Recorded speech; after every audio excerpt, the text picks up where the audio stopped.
Okay, in this particular class we'll talk about PN junction diode और semiconductor diode. Okay, previous class में हम discuss कर चुके हैं P टाइप और N टाइप सेमीकंडक्टर्स क्या होते हैं. ठीक है. Now if we join two semiconductor, one is your P type, the other one is your N type. So what will happen at this junction?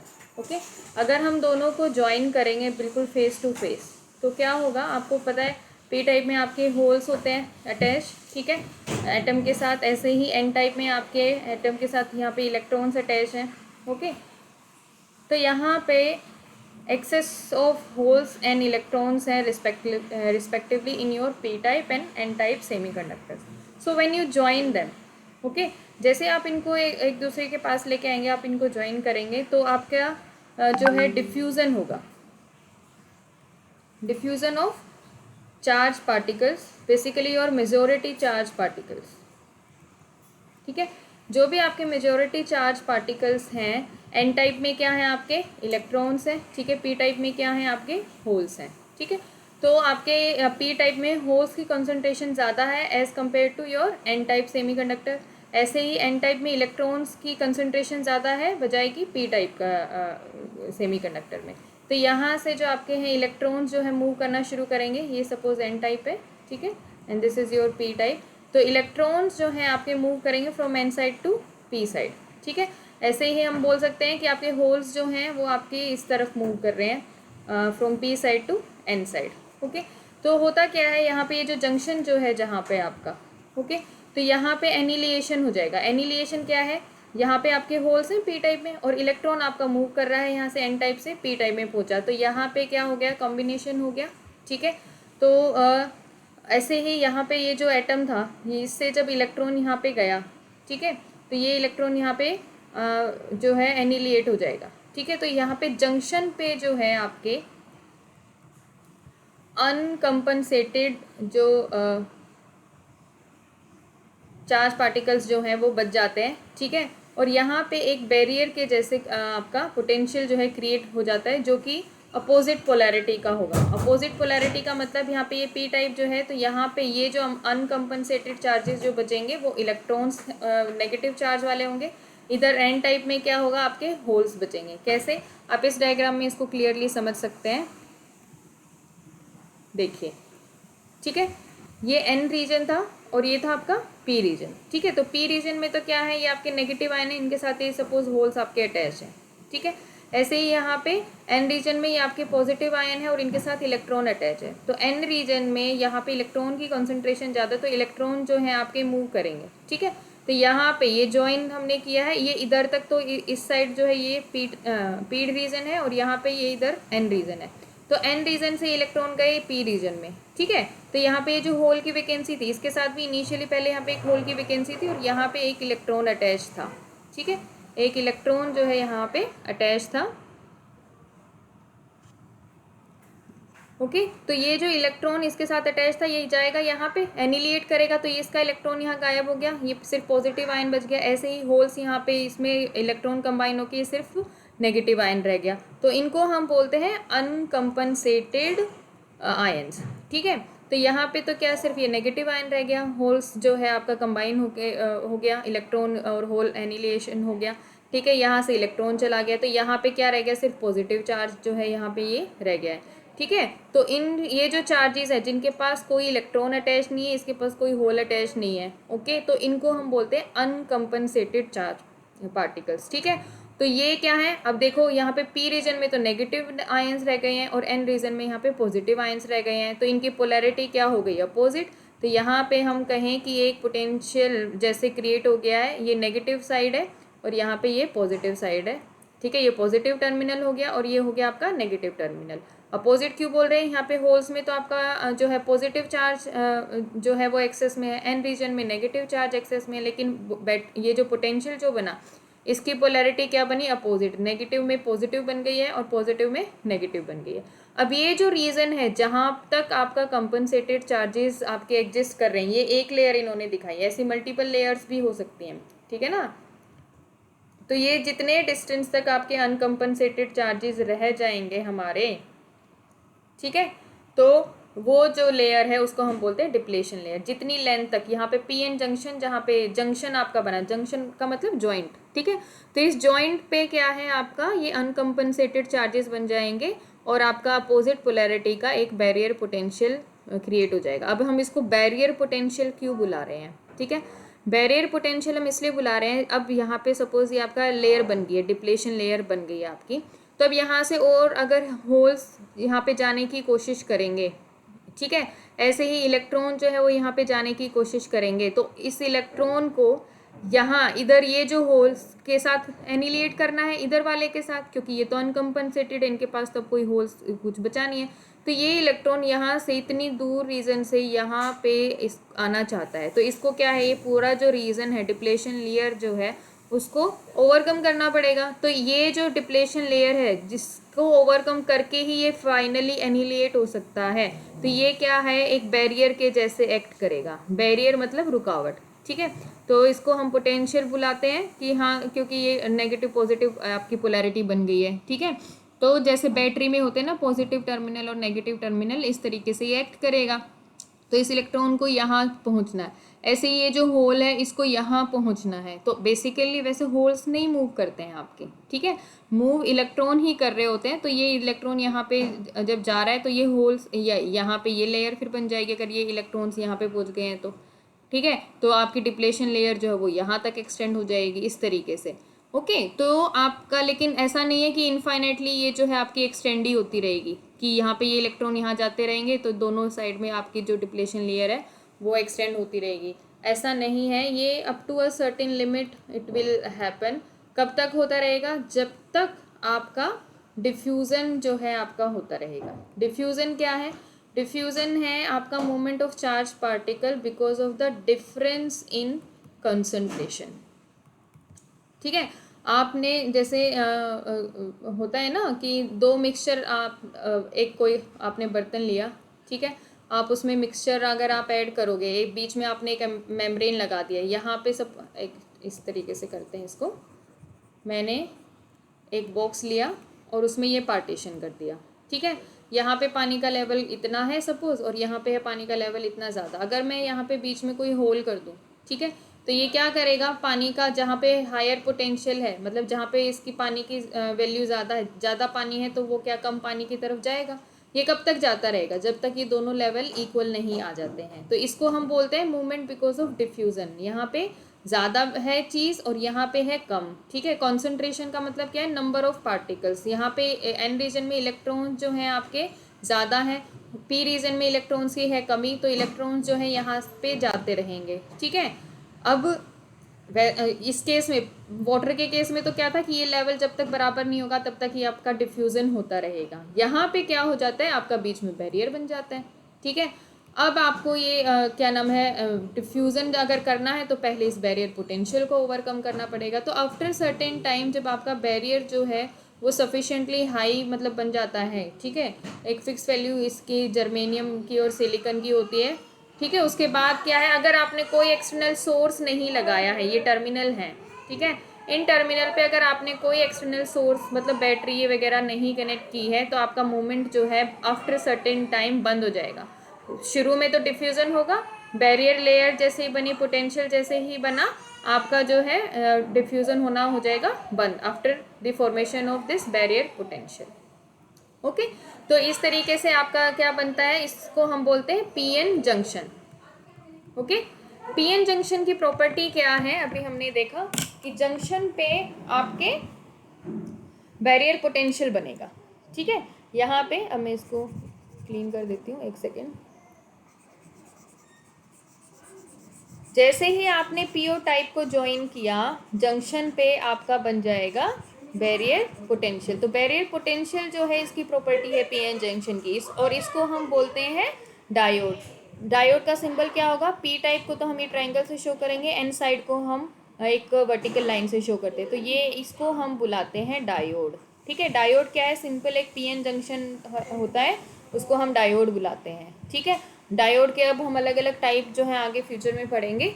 तो डायोड जो एक simplest जो डायोड होता है वो एक सिंपल पीएन जंक्शन होता है, जिसमें पी और एन जो टाइप सेमीकंडक्टर्स होते हैं उनको ज्वाइन कर देते हैं, और उनके ज्वाइंट पे जो है जंक्शन जहाँ पे होता है वहाँ पे डिप्लेशन लेयर बन जाती है और उसके करस्पॉन्डिंग अपोजिट पोलैरिटी का पोटेंशियल बैरियर जो है वो बन जाता है। ठीक है, तो ये तो है आपका सिंपल पीएन जंक्शन क्या होता है। ठीक है, अब बैरियर पोटेंशियल मैंने आपको एक्सप्लेन कर दिया कैसे बनता है। ठीक है, वैल्यू क्या होती है, 0.7 volt for silicon diode and 0.3 volt for germanium diode. अब जर्मेनियम डायोड और सिलिकॉन डायोड क्या है कि आपका पी टाइप और एन टाइप जो आपने सेमीकंडक्टर्स लिए अगर वो जर्मेनियम के लिए हुए हैं। ठीक है, अब ये जो चीज़ है कि आपका बैरियर पोटेंशियल है जो है वो कितना उसकी वैल्यू होगी। ठीक है, उसमें डिफ्यूज़न कितना होगा वो डिपेंड करता है कि आपने जर्मेनियम जो है उसमें डोपिंग कितनी की हुई है। ठीक है, तो डोपिंग के ऊपर डिपेंड करता है। फिर आपका जो बैरियर पोटेंशियल जो बनेगा वो टेम्परेचर के ऊपर भी डिपेंड करेगा। ठीक है, ज़्यादा टेम्परेचर है तो ज़्यादा मूवमेंट आपकी पार्टिकल्स की हो सकती है। ओके, तो मेन लेकिन अगर कोई भी हम एक्स्ट्रा फैक्टर कंसीडर नहीं करते हैं कि नॉर्मल रूम टेम्परेचर की अगर हम बात करें तो उस केस में डिफ्यूज़न आपकी नॉर्मल जो है नेचुरल प्रोसेस है और उसके करस्पॉन्डिंग आपका जर्मेनियम में बैरियर पोटेंशियल की वैल्यू है 0.3 वोल्ट और सिलिकॉन में होती है 0.7 वोल्ट। ये आपको याद रखना है इनकी वैल्यू।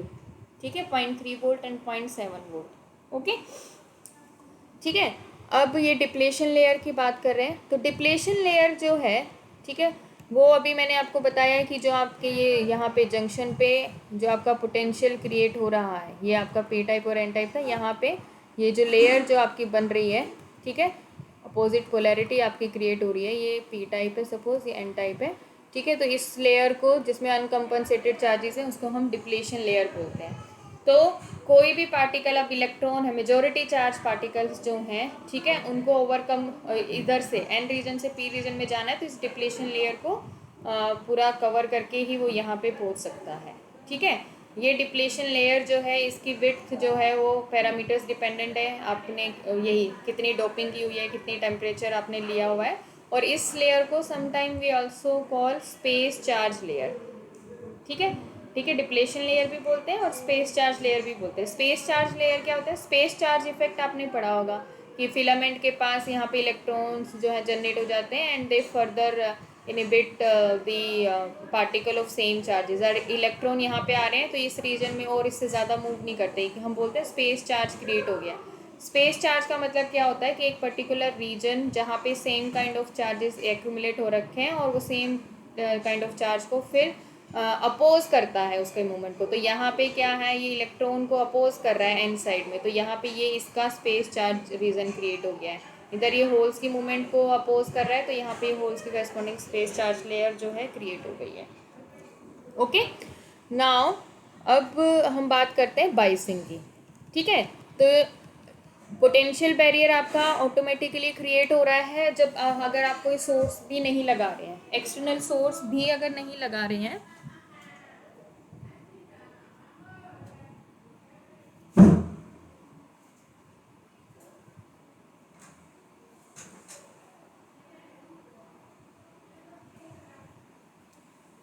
ठीक है, अब अगर हम एक्सटर्नल सोर्स लगाएं पीएन जंक्शन डायोड पे, ठीक है, ये आपने देखा ये डायोड है, ठीक है, ये आपका पी टाइप है और ये एन टाइप है और ये यहाँ पे इसकी आपकी होगी डिप्लेशन लेयर।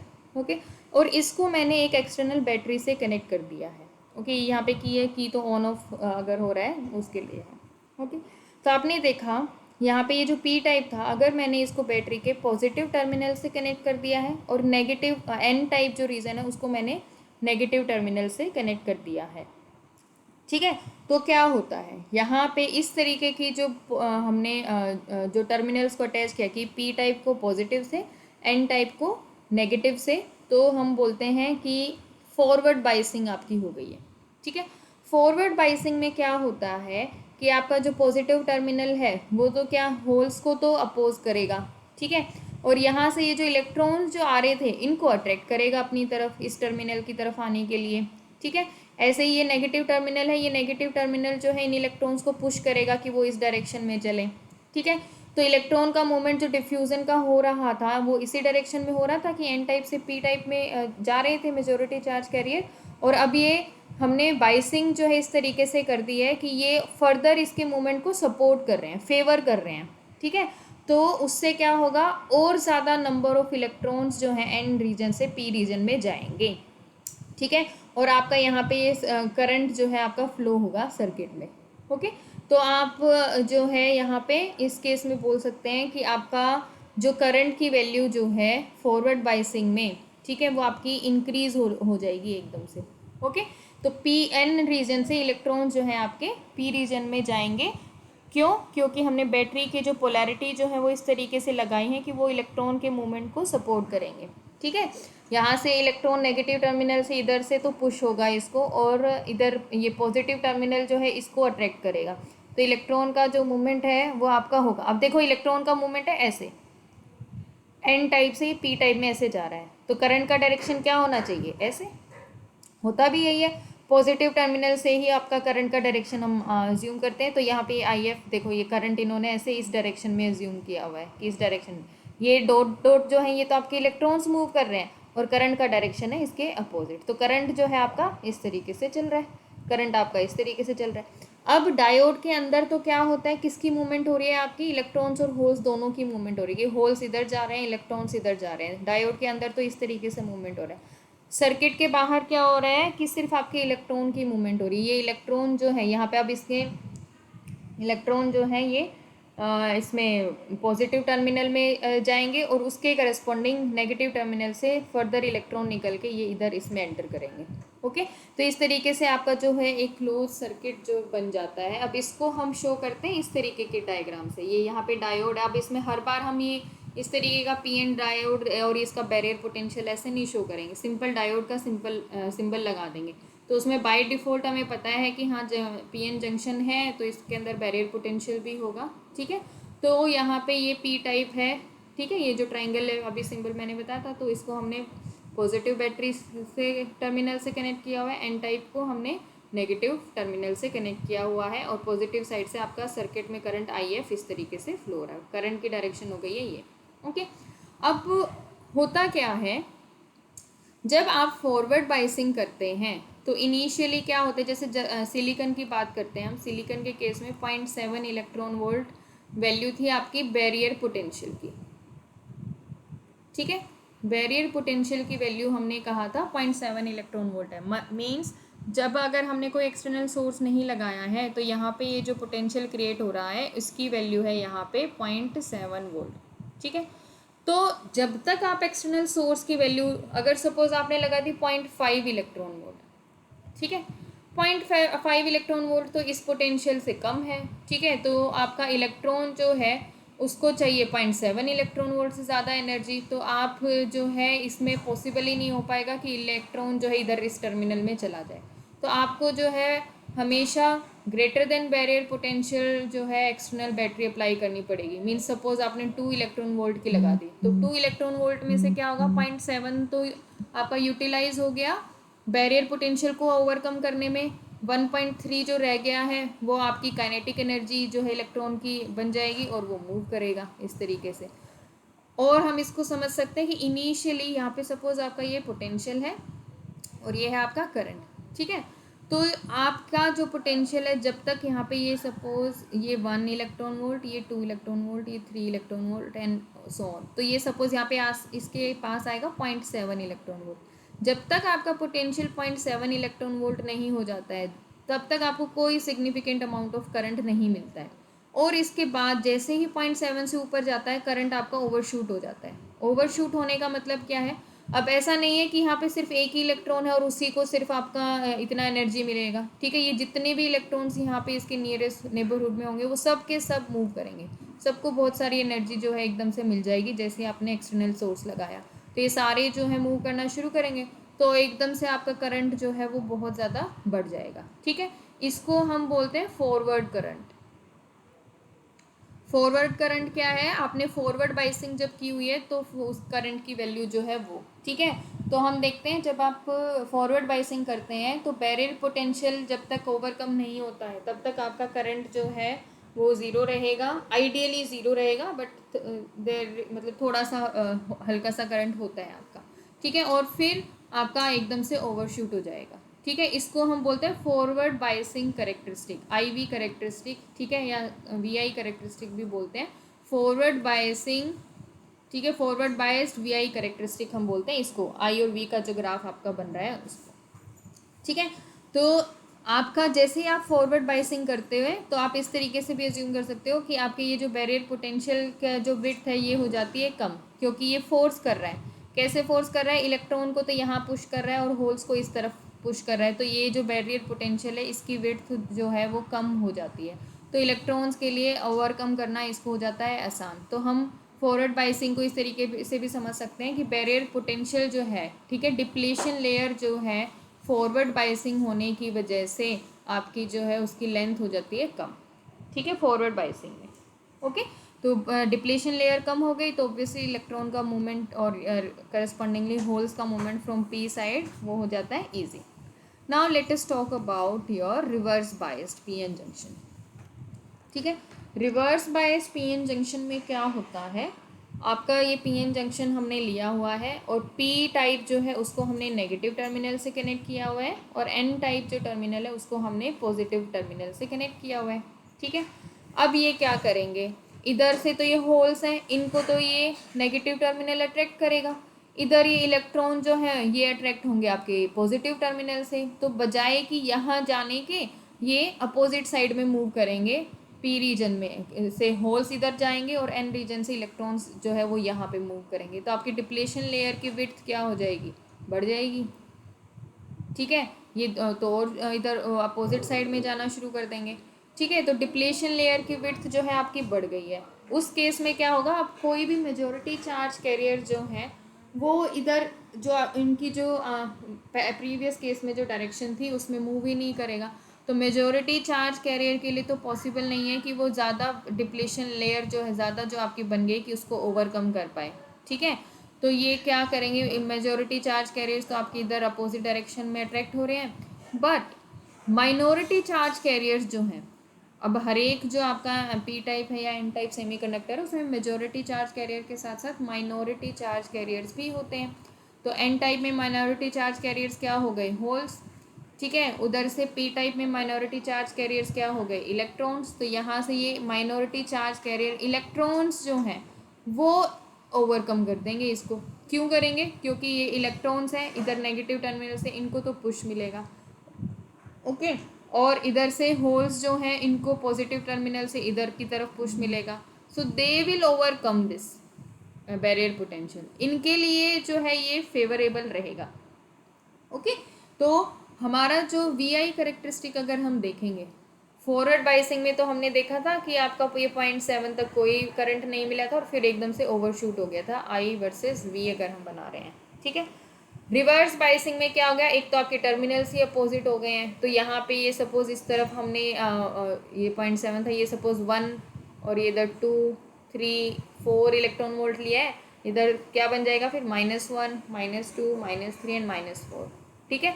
करंट की डायरेक्शन भी अपोजिट हो गई है, फॉरवर्ड बाइसिंग में जब थी तब तो आपके करंट की डायरेक्शन ये थी, अब ये पॉजिटिव टर्मिनल इधर कनेक्ट हुआ है, हमेशा पॉजिटिव टर्मिनल से करंट की डायरेक्शन हम ऐसे मेज़र करेंगे, पॉजिटिव से करंट आपका निकल रहा है तो करंट की डायरेक्शन भी अपोजिट हो गई है, तो पहले अगर हम इस डायरेक्शन को प्लस आई डायरेक्शन ये थी तो इधर आपकी ये माइनस आई हम एक तरीके से अज्यूम करेंगे, तो नीचे की तरफ आपका करंट आएगा और उसकी वैल्यू क्या रहेगी, वैल्यू क्या रहेगी, वो डिपेंड करेगा आपने ये बैरियर पोटेंशियल जो है वो कितना लगाया हुआ है, ठीक है।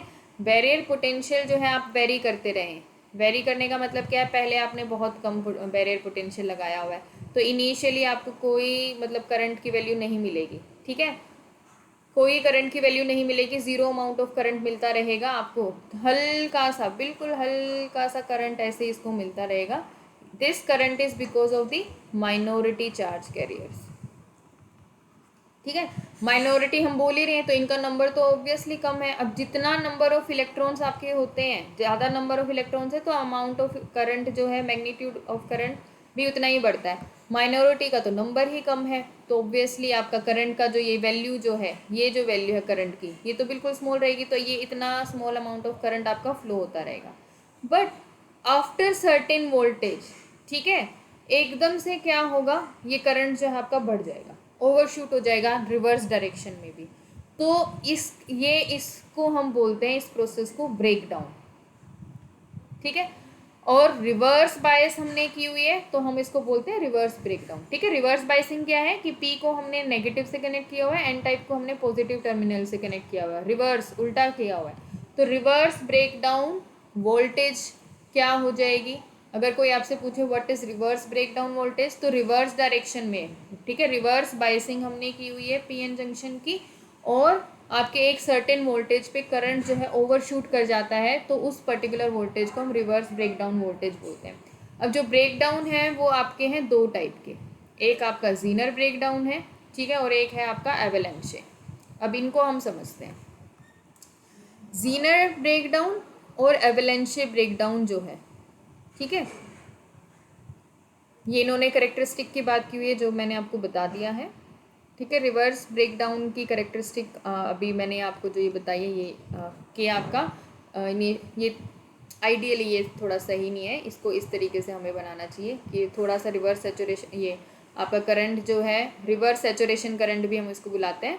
रिवर्स सैचुरेशन करंट क्यों बुलाते हैं, एक तो रिवर्स डायरेक्शन में है, ठीक है, और सैचुरेशन का मतलब क्या होता है कि आपको सेम अमाउंट ऑफ करंट मिल रहा है, सेम वैल्यू अगर आपको काफ़ी टाइम तक मिलती रहे तो हम उसको बोलते हैं कि ये सैचुरेटेड करंट है। ठीक है, तो इसको हम बोलते हैं रिवर्स सैचुरेटेड करंट। और फिर एट सर्टेन वोल्टेज आपका करंट जो है एकदम से ओवरशूट कर जाता है, तो ये हम बोल रहे हैं कि ब्रेकडाउन हो गया है सर्किट का।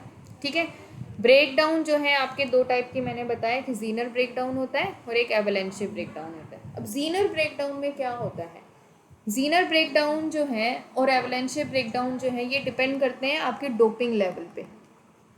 डोपिंग लेवल कितना है, अगर आपकी डोपिंग लेवल है हाई, बहुत ज़्यादा हाई लेवल ऑफ डोपिंग है तो आपका जो है जीनर ब्रेकडाउन होता है। और अगर आपका डोपिंग है लाइट, मतलब कम अगर डोपिंग है तो आपका होता है एवलांचे। ठीक है, जीनर ब्रेकडाउन के लिए आपका पोटेंशियल की वैल्यू जो है वो बहुत ज़्यादा हाई होती है, 10⁻⁶ से 7 इलेक्ट्रॉन वोल्ट इस ऑर्डर की होती है। यहाँ पे एवलांचे में जो है 10⁻⁴ इलेक्ट्रॉन वोल्ट के ऑर्डर का पोटेंशियल जो है होता है। ओके, तो होता क्या है, ये आपका सर्किट है, इसको समझिए पहले। तो ये डायोड है, ठीक है, ये सर्किट में करंट मेज़र करने के लिए इन्होंने जो है माइक्रो एमीटर लगाया है, माइक्रो एमीटर। ठीक है, ऊपर वाला जो केस था उसमें आपका मिली एमीटर लगता है। ठीक है, हमेशा फॉरवर्ड बाइसिंग में मिली एमीटर लगता है, रिवर्स बाइसिंग में माइक्रो एमीटर लगता है। क्यों, माइक्रो की वैल्यू 10⁻⁻⁶, मिली की वैल्यू 10⁻⁻3, इन दोनों में से बड़ा कौन सा है, 10⁻⁻3। ठीक है, फॉरवर्ड बाइसिंग में हमेशा करंट की वैल्यू ज़्यादा होती है, तो ज़्यादा करंट निकलेगा तो हमें मिली एमीटर लगाना पड़ेगा। अगर आप इस सर्किट में मिली एमीटर लगा दोगे तो ये क्या है, 10⁻⁻6 के ऑर्डर को तो करंट को मेज़र ही नहीं कर पाएगा, स्केल हमेशा ज़ीरो पे ही रहेगा। ठीक है, तो ये बहुत स्मॉल अमाउंट ऑफ करंट है, तो उसके लिए मेज़र करने के लिए हमें माइक्रो एमीटर लगाना पड़ेगा। रिवर्स बाइसिंग में हम हमेशा माइक्रो एमीटर लगाते हैं और फॉरवर्ड बाइसिंग में हम हमेशा मिली एमीटर लगाते हैं। ठीक है, जब भी आप एक्सपेरिमेंट करते हो लैब में तो इस चीज़ का ध्यान रखना है जब हम सर्किट डिज़ाइन करते हैं। ठीक है, तो ये आपका डायोड है, इसको माइक्रो एमीटर से मैंने कनेक्ट कर दिया है। ठीक है, रिवर्स बाइसिंग करनी है तो यहाँ पे ये देखो, ये वेरिएबल वोल्टेज है। ठीक है, ये आपका डीसी बैटरी है और ये रियोस्टेट जो है उससे कनेक्ट कर दिया है, तो इसमें आपका ये एरो यहाँ पे होगा या यहाँ पे होगा, अकॉर्डिंगली आपके पोटेंशियल की वैल्यू चेंज होती रहती है। ठीक है, ये आपका है वोल्ट मीटर, यहाँ पे ये डायोड के अक्रॉस कितना पोटेंशियल ड्रॉप हो रहा है, ठीक है, उसको पढ़ने के लिए हम पैरेलल में हमेशा वोल्ट मीटर लगाते हैं। तो डायोड के क्रॉस भी लगा सकते हैं और मतलब इस तरीके से भी लगा सकते हैं। ये तो मिली एमीटर है सिंपल, ठीक है, करंट मेज़र करने के लिए। तो ये हमने डायोड के अक्रॉस जो है ये वोल्ट मीटर जो है लगा दिया है। ठीक है, वोल्ट मीटर तो वोल्टेज ड्रॉप कितना हो रहा है उसको पढ़ रहा है, मीन्स ये वोल्टेज यहाँ पे। ठीक है, और ये माइक्रो एमीटर जो है ये करंट की वैल्यू देख रहा है, यहाँ पे ये माइक्रो एमीटर करंट की वैल्यू देख रहा है। ओके, तो अब जैसे जैसे आप वोल्टेज की वैल्यू बढ़ाते रहोगे तो क्या होगा, जहाँ पे बहुत ज़्यादा हाई डोपिंग है, पीएन जंक्शन आपका बना हुआ है यहाँ पे, ठीक है, ये पी टाइप है, ये एन टाइप है, और ये बीच में आपकी बन गई है सपोज लेयर। ओके, तो जब आपकी बहुत ज़्यादा हाई डोपिंग होती है तो उसमें क्या है, concentration of your minority charge career is also very मतलब हाई हो जाते हैं कंपैरेटिवली। ठीक है, तो उस केस में यहाँ पे ये आपके बैरियर को जो है ओवरकम करने की जो उनके प्रोबेबिलिटी है वो थोड़ी ज़्यादा हो जाती है। ओके, अलोंग विद दिस होता क्या है, आपने बहुत ज़्यादा हाई पोटेंशियल लगाया हुआ है, तो आपके जो यहाँ पे जो कंपनसेट, मतलब यहाँ पे पी टाइप में क्या था, ये नेगेटिव आयन था और उसके साथ होल अटैच था। एन टाइप में क्या होता है, ये पॉजिटिव आयन है और उसके साथ इलेक्ट्रॉन जो है वो अटैच होता है। तो ये क्या है, बहुत ज़्यादा पोटेंशियल लगाने से क्या है, इनका जो ये कोवलेंट बॉन्ड जो है ये ब्रेक हो जाते हैं साइमल्टेनियसली। बहुत सारे जितने भी आपके यहाँ पे ये ऐसे रखे हुए थे एटम्स, ठीक है, आयंस और इलेक्ट्रॉन अटैच होके, इनके सबके कोवलेंट बॉन्ड एकदम से टूट जाएंगे। तो जैसे ही ब्रेक हुआ तो इलेक्ट्रॉन यहाँ पे क्या फ्री हो गया, इधर इधर इसमें क्या ये होल फ्री हो जाएगा।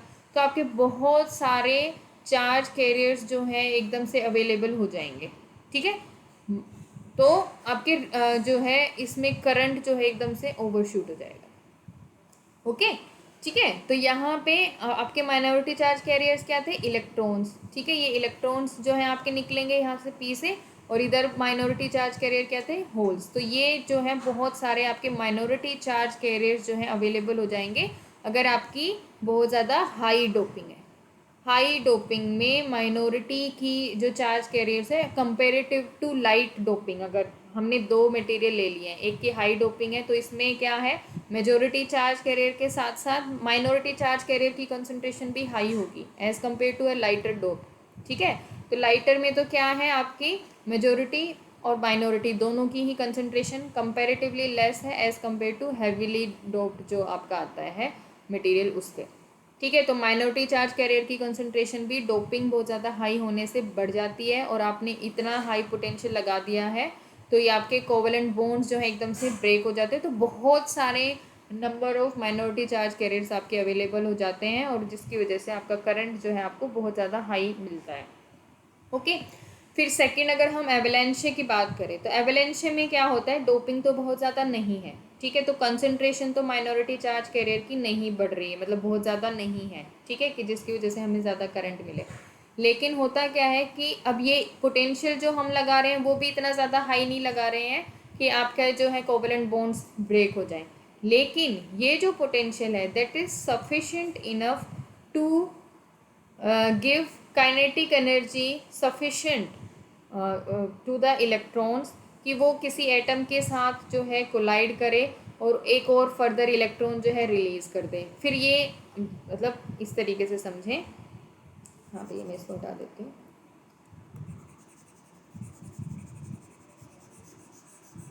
किसी एक इलेक्ट्रॉन की एनर्जी जो है वो ज़्यादा है और वो किसी एटम के साथ कोलाइड करेगा तो उसका इलेक्ट्रॉन निकाल दे, ठीक है। अब उसकी एनर्जी जो है इतनी, अब ये कोई इलेक्ट्रॉन सपोज आ रहा है और उसने एक एटम के साथ कोलाइड किया और इसका एक इलेक्ट्रॉन जो है वो नॉकआउट कर दिया, ठीक है। तो इन दोनों इलेक्ट्रॉन्स की एनर्जी जो है वो डिस्ट्रीब्यूट हो जाएगी। ये इलेक्ट्रॉन जो है अपनी कुछ एनर्जी इसको देगा, तभी ये काइनेटिक एनर्जी गेन करके आ जाएगा। अब ये जो काइनेटिक एनर्जी, ये जो इलेक्ट्रॉन निकला इसको हम बोलते हैं सेकेंडरी इलेक्ट्रॉन। तो ये जो सेकेंडरी इलेक्ट्रॉन है इसकी काइनेटिक एनर्जी भी सफिशेंट होती है to further collide with another atom and to knock out one another electron. ऐसे ये इलेक्ट्रॉन जो है फर्दर कोलाइड करेगा किसी और के साथ और उसको इलेक्ट्रॉन को नॉकआउट करेगा। तो इस तरीके से अब आपके ये तीन इलेक्ट्रॉन थे, ये फर्दर तीन और एटम से कोलाइड करेंगे और फिर आपके तीन और इलेक्ट्रॉन निकाल देंगे। अब तीन और हैं वो बाकी और से कलेक्ट वो करते रहेंगे, चार बढ़ गए। तो इस तरीके से एक इलेक्ट्रॉन से शुरू होके आपके बहुत सारे इलेक्ट्रॉन्स जो हैं जनरेट हो गए हैं through collisions.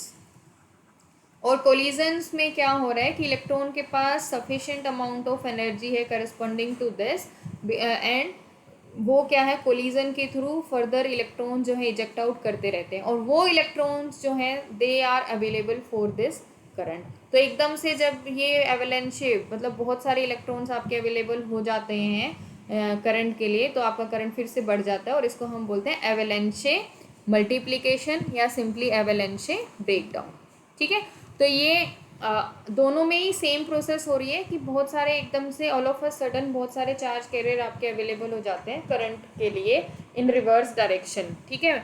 Minority charge carriers आपके जो है बहुत सारे अवेलेबल हो जाते हैं, लेकिन वो डिपेंड करेगा आपका मटेरियल आपने क्या लिया हुआ है। हाईली डोप मटेरियल लिया हुआ है, हाई इलेक्ट्रिक फील्ड लगाया हुआ है, तो जीनर ब्रेकडाउन होने की प्रोबेबिलिटी ज़्यादा है। लाइटली डोप्ड है और कम पोटेंशियल है रिलेटिवली टू दिस, मतलब इससे तो कम है लेकिन वैसे वो बहुत ज़्यादा हाई वैल्यू है, तो वो एवलेंशे ब्रेक डाउन करेगा। Okay, next we will see कि आपका वी आई करेक्टरिस्टिक जो है उसमें हम करंट को कैसे देखते हैं। तो हमने देखा कि आपका ये इधर जो है सर्किट में फॉरवर्ड बायसिंग में भी करंट एक्सपोनेंशियली आपका रेज हो रहा है। तो इसका एक्सप्रेशन जो है that is I is equal to I not e raise to power q V upon eta k T -1। ठीक है, क्यू तो आपका चार्ज हो गया। ठीक है, वी जो है आपका पोटेंशियल, आप यहाँ पे ये कितना पोटेंशियल आप लगा रहे हो उसके करस्पॉन्डिंग आई की जो वैल्यू है वो। ठीक है, ईटा की वैल्यू जो है that is 1 and 2 respectively for germanium and silicon. ठीक है, के आपका बोल्ट्जमैन कांस्टेंट, टी आपका टेम्परेचर, रूम टेम्परेचर जनरली हम लेते हैं तो 273 केल्विन आप ये वैल्यू रख सकते हैं। Okay, this is for the case of forward biasing. Okay, अगर हम रिवर्स बाइसिंग की बात करें तो रिवर्स बाइसिंग में क्या होगा, रिवर्स बाइसिंग में आपके पोटेंशियल की वैल्यू हो जाएगी नेगेटिव, मतलब सेम हमने मैग्नीट्यूड लिया हुआ है। एक की फॉरवर्ड बाइसिंग में सपोज +2 इलेक्ट्रॉन वोल्ट लिया हुआ है, नेगेटिव में -2 इलेक्ट्रॉन वोल्ट लिया हुआ है। तो V is equal to -V mod, मतलब मैग्नीट्यूड है लेकिन अपोजिट पोलैरिटी है। और अगर हम ये कंसिडर करें जैसे ब्रेकडाउन में कि हमारा पोटेंशियल बहुत ज़्यादा हाई होना चाहिए, हमने कहा ना ट्रांसफार 7 ऑर्डर का होता है, ये तो एनर्जी है वोल्ट, अगर मैं कहूँ इतना हाई पोटेंशियल होता है for Zener breakdown, reverse biasing जो हो रही है उसमें। तो V is much much greater than the value of KT अपॉन Q।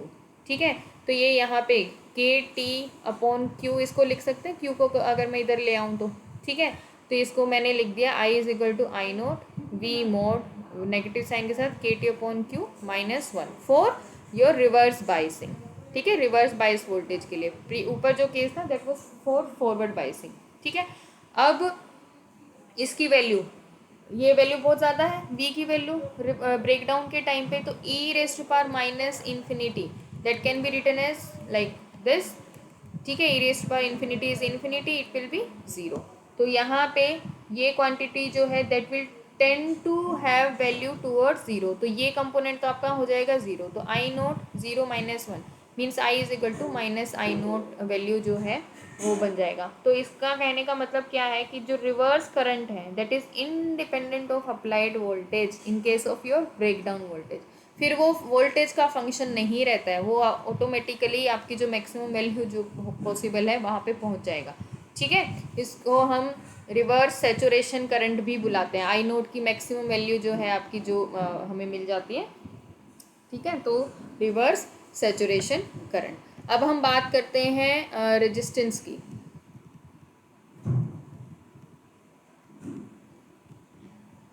रेजिस्टेंस जो है हमारे डायोड के केस में दो टाइप के रेजिस्टेंस हम स्टडी करते हैं। एक तो आपका होता है स्टैटिक रेजिस्टेंस और एक आपका होता है डायनेमिक। ठीक है, स्टैटिक का मतलब तो स्टेशनरी हो गया, जो वैल्यू ऑलमोस्ट आपके फिक्स होती है। डायनेमिक मतलब उसकी फिक्स वैल्यू नहीं है, दैट में चेंज। ठीक है, तो स्टैटिक रेजिस्टेंस जो है वो हमें मिलता है डीसी रेजिस्टेंस भी हम उसको बुलाते हैं of a PN junction diode. तो स्टैटिक रेजिस्टेंस जो है आपके DC current, fix value of DC current की करस्पॉन्डिंग क्या होगी, V/I। ओम्स लो जो हम लगाते हैं, आई की वैल्यू हमने देखा एक्सपोनेंशियली ऐसे इंक्रीज हो रही है। तो VI करेक्टरिस्टिक्स में हम जो है RDC की वैल्यू जो है निकाल सकते हैं। अब हमने देखा कि आपकी करंट की वैल्यू जो है वो जो एक्सप्रेशन जो है करंट का प्रोफाइल जो है that is not a straight line. I और V जो है दिस इज़ V, वो एक स्ट्रेट लाइन नहीं आती है। ठीक है, तो हम क्या करते हैं, कोई आपका जो भी ऑपरेटिंग पॉइंट है उसको हम देखते हैं, वहाँ पे ये स्लोप अगर हम जो है लेते हैं। ठीक है, और उसकी वैल्यू जो है हम मेज़र कर लेते हैं। ठीक है, तो यहाँ पे आई की वैल्यू और ये आपकी हो जाएगी V की वैल्यू। तो ये वैल्यू जो हम मेज़र करते हैं that comes out to be order of few ohms. ठीक है, 2, 3, 10 ओम्स इस तरीके का आ जाएगा। लेकिन अगर यही चीज़ हम रिवर्स बाइसिंग के केस में देखें तो रिवर्स बाइसिंग में केस में तो एकदम से बहुत ज़्यादा ओवरशूट करता है, और आपका जो वैल्यू जो है ये अगेन आपका फिक्स नहीं है। ठीक है, करंट का वैल्यू जो है आपका बिल्कुल फिक्स नहीं हो रहा है, यहाँ पे एकदम से बहुत ज़्यादा हो रहा है, यहाँ पे बिल्कुल बहुत ज़्यादा कम है। ठीक है, तो हमारा ऑपरेटिंग पॉइंट कहाँ है, यहाँ पर है, यहाँ पर है या यहाँ पर है, अकॉर्डिंगली फिर से हमें उसका स्लोप देखना पड़ेगा। और डायनेमिक जो रेजिस्टेंस है, और इसको हम सब टाइम इंक्रीमेंटल रेजिस्टेंस भी बुलाते हैं, that is basically your DV/DI। ठीक है, यहाँ पे तो सिंपली एक पॉइंट हमने चूज किया, उसके करस्पॉन्डिंग हमने देख ली वोल्टेज की वैल्यू क्या है, करंट की वैल्यू क्या है, उन दोनों को डिवाइड किया तो करस्पॉन्डिंगली जो रेजिस्टेंस आया that is your R D C. इस केस में हमें जो ऑपरेटिंग पॉइंट हम चूज करेंगे और उनके उस ऑपरेटिंग पॉइंट पे स्लोप निकालेंगे। यहाँ पे अलग से स्लोप आएगा, ठीक है, यहाँ अलग आएगा, यहाँ अलग आएगा। अकॉर्डिंगली आपका आर ए सी जो है वो how much voltage is changing with respect to change in current, वो हम देखेंगे। ठीक है, हमें डी आई का एक्सप्रेशन आई का एक्सप्रेशन सॉरी पता है। ठीक है, तो 1/R AC क्या हो जाएगा, reverse of this DI/dV means हम आई का डिफ्रेंशिएशन करें अगर वोल्टेज के रिस्पेक्ट में DI/dV, तो हमारे पास 1/R AC की वैल्यू आ जाएगी। ये आपका आई का एक्सप्रेशन है, वोल्टेज के रिस्पेक्ट में डिफ्रेंशिएशन करोगे तो आई नोट तो आपका कॉन्स्टेंट EQV/ईटा KT और इसका कोफिशिएंट Q/ईटा KT यहाँ पे आ जाएगा। ठीक है, तो हमें पता है आई की वैल्यू जो है वो ये है आई नोट। अगर आप इसको अंदर लेके जाओगे तो हम इस तरीके से लिख सकते हैं। तो ये जो कंपोनेंट है सिंपली क्या हो जाएगा, आई प्लस आई नोट। ठीक है, तो यहाँ पे ये जो कंपोनेंट है इसको मैं लिख दूंगी आई प्लस आई नोट। ठीक है, तो 1/R AC क्या बन जाएगा, simply I plus I note into में Q/ईटा KT। ठीक है, और हमें क्या चाहिए, RAC की वैल्यू, तो simply that will be eta KT/Q into में आई प्लस आई नोट। ठीक है, तो अब यहाँ पे जो है आई की वैल्यू जो है वो तो वोल्टेज के साथ चेंज हो रही है। ठीक है, AC जो है, ठीक है, ये ऑपरेटिंग पॉइंट पे मतलब जस्ट लाइक योर RAC भी जो है आपका कहाँ पे आपने ऑपरेटिंग पॉइंट चूज़ किया है उसके ऊपर डिपेंड करेगा। ठीक है, तो आप ईटा की वैल्यू अगर 2 यहाँ पे रखेंगे, KT की वैल्यू अगर रूम टेम्परेचर पे रखेंगे तो KT/Q जो होता है 0.026 वोल्ट होता है, 2.5 होता है, कुछ बुक्स में आप 2.5 भी देखेंगे। 2 KT की वैल्यू 0.026 वोल्ट आप रखें, Q की वैल्यू रखें। ठीक है, तो आपके पास जो है आई प्लस आई नोट की फॉर्म में ये आ जाएगा। ठीक है, और आई जो है that is much much greater than your I note. I note क्या है, आपकी इनिशियल वैल्यू। ठीक है, आपका यहाँ पे ये इस तरीके से करंट जा रहा है ना, इनिशियल वैल्यू यहाँ पे सपोज ये आई नोट ये है। ठीक है, लेकिन बाद में करंट आपका आई की वैल्यू बहुत ज़्यादा है, so you can simply ignore it and your RAC is 0.052/I means कितना करंट आपका फ्लो हो रहा है रूम टेम्परेचर पे उसके करस्पॉन्डिंग आप RAC निकाल सकते हैं। Okay, so this was all about your PN junction diode. ठीक है, फॉरवर्ड बाइसिंग क्या होती है, रिवर्स बाइसिंग क्या होती है, उनकी IV करेक्टरिस्टिक्स हमने देख ली है, और रेजिस्टेंस जो है RAC और DC जो है वो हमने देख लिया। नेक्स्ट क्लास में will do Zener diode. Okay.